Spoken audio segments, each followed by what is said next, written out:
প্রিয় বন্ধুরা, আসসালামু আলাইকুম। এখানে আমার সঙ্গে একটা কাহিনী ঘটে গেছিলো, বুঝছেন? সেই কাহিনীটার একটু বলবো, হয়তো আপনাদেরও কাজে লাগতে পারে। এই যে গাছটা দেখতেছেন না, এই জায়গায় আমার ভ্যানটা রাখছিলাম। আর এই জায়গায় চাচারা ওই যে টিকিট কেটে মাছ ধরতেছিল এই গাতার ভিতরে।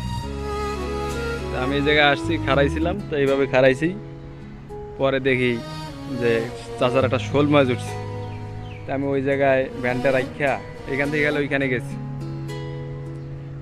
আইয়া দেখি 1 মিনিট থেকে 2 মিনিটের ভিতরে আমি একটা ভিডিও শ্যুট নিচ্ছি, নিয়ে আইয়া দেখি আমার মনে নাই।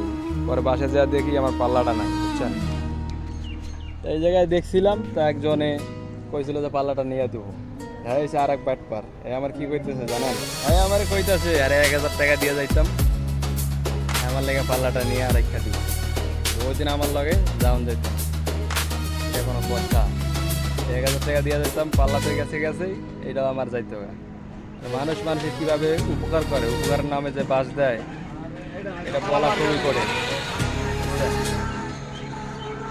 বললো যে আমার লইয়া দিব, কিন্তু আমি বলতেছি এখন চলেন, এখন যাইতো না। আমার 1000 টাকা দিয়ে যাইতাম, পরের দিনে আমার পাল্লাই না দিব।